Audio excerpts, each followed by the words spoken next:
अवधूत चिंतन श्री गुरुदेव दत्त। श्री स्वामी समर्थ। तुम्हा सगळ्यांचं स्वामी श्रद्धा युट्यूब चॅनलवर खूप खूप मनापासून स्वागत। स्वामी कृपेने तुमचा आजचा दिवस शुभ जाओ। स्वामी महाराज तुमच्या सर्व चांगल्या इच्छा पूर्ण करोत हीच मी महाचरणी प्रार्थना करते आणि आजच्या व्हिडिओला सुरुवात करते। तर गेली 10-12 दिवस व्हिडिओ आला नाही त्याबद्दल क्षमा करा, कारण डिलिव्हरी झालेली होती आणि स्वामींच्या आशीर्वादामुळे कन्या रत्न प्राप्त झालेला आहे।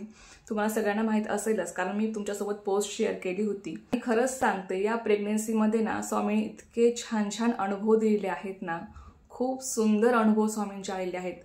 प्रेग्नन्सी राहण्यापासून ते डिलिव्हरी होईपर्यंत स्वामींनी प्रत्येक वेळेस साथ दिलेली आहे। त्यांचे खूप सुंदर सुंदर अनुभव आलेले आहेत, ते मी तुमच्यासोबत लवकरच शेअर करेन एका सेपरेट व्हिडिओमध्ये। तर आजच्या व्हिडिओमध्ये आपण बघणार आहोत, बघा, सोमवारी आहे पिठोरी अमावस्या, याला कोणी श्रावणी अमावस्या सुद्धा म्हणतात आणि सोमवारी आलेली आहे त्यामुळे सोमवती अमावस्या सुद्धा याला म्हटलं जातं। तर या दिवशी आपल्याला आपल्या मुलांचा विकास व्हावा, ते सर्व गुण संपन्न व्हावे। प्रत्येकाला वाटतं बघा की माझा मुलगा मुलगी हे सर्व गुण संपन्न असावेत, सर्व गुण त्यांच्यामध्ये असावेत, सर्व चांगले गुण त्यांच्यामध्ये असावेत। यासाठी सर्व कलागुणांनी ते युक्त व्हावेत, म्हणून तुम्हाला या दिवशी एक छोटीशी सेवा करायची आहे। फार काही मोठी नाही, तुम्ही दिवसभरात ही सेवा कधीही करू शकता, सकाळ दुपार संध्याकाळ। तर सेवा अशी आहे, तुम्हाला 64 योगिनींची सेवा करायची आहे। आता बघा, 64 योगिनी म्हणजे काय? 64 योगिनी म्हणजे बघा 64 कलागुणांनी युक्त, 64 कलागुणांनी युक्त अशा आपल्या मुलांचा विकास व्हावा म्हणून तुम्हाला 64 योगिनींची सेवा करायची आहे।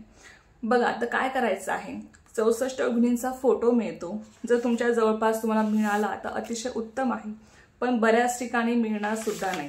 तर मग अशा वेळेस काय करायचं, बघा, ही जी इमेज आहे, हे जे चित्र आहे ना, तर हे तुम्हाला 64 काढायचे आहे।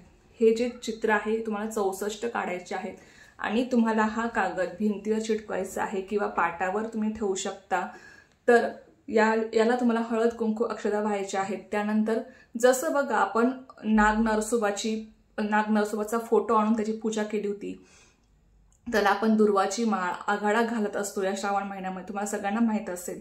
तसंच असा फोटो काढून, म्हणजे असं चित्र काढून असं 64 योगिनी चित्र तुम्हाला काढायचं आहे आणि याची तुम्हाला पूजा करायची आहे। पाटावर हा फोटो तुम्ही ठेवू शकता किंवा भिंतीवर तुम्ही लावू शकता। त्याला हळद कुंकू अक्षता तुम्हाला व्हायचे आहेत। त्यानंतर एक दुर्वाची माळ किंवा आघाड्याची माळ, आता आघाडा श्रावण महिन्यात सगळीकडे असतो, तुम्हाला सगळ्यांना माहित असेलच। आघाड्याची माळ तुम्ही लावू शकता किंवा तुळशी पत्राची माळ सुद्धा तुम्ही अर्पण करू शकता। त्यानंतर याला नैवेद्य म्हणून तुम्ही दूध साखरेचा नैवेद्य तुम्हाला दाखवायचा आहे, एक दिवा प्रज्वलित करून द्यायचा आहे। तर अशी एकदम साधी सोपी पूजा तुम्हाला मांडायची आहे, लक्षात घ्या। त्यानंतर तुम्हाला या 64 योगिनींना ओवाळायचं आहे, त्यांचं औक्षण तुम्हाला करायचं आहे। त्यानंतर जर तुमचे मुलगा मुलगी तुमच्या जवळपास असतील तर तुम्ही त्यांना ही पूजा करताना, यांची पूजा करताना तुम्हाला त्यांना जवळ घेऊन बसायचं आहे। जर ते शक्य नसेल तर काही हरकत नाही, म्हणजे तुमच्या जवळपास तुमचे मुलगा मुलगी राहत नसतील, कुठे लांब राहत असतील तर तुमच्या जवळपास ते नसतील तर काही हरकत नाही, पण जर तुमच्या जवळ असतील तर अवश्य त्यांना तुमच्या जवळ बसून तुम्ही यांची पूजा करा। त्यानंतर त्यांचं औक्षण केल्यानंतर, 64 योगिनींचं औक्षण केल्यानंतर तुम्हाला तुमच्या मुलाचं आणि मुलीचं सुद्धा त्याच ताटाने त्याच दिव्याने तुम्हाला औक्षण करायचं आहे, लक्षात घ्या।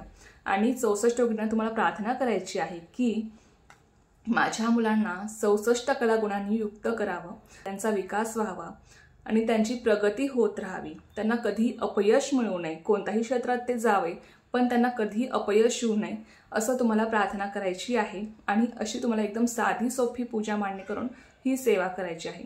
अवश्य करा, या दिवशी या सेवेला, या पूजेला खूप महत्त्व आहे।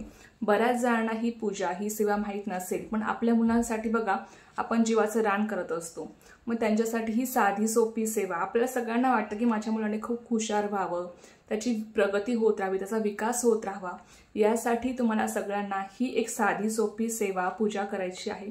अवश्य सगळ्यांनी करा आणि तुमच्या नातेवाईकांपर्यंत सुद्धा ही माहिती शेअर करा, जेणेकरून त्यांना सुद्धा या सेवेचा लाभ घेता येईल। तर चला, आजच्या व्हिडिओमध्ये फक्त एवढंच होतं।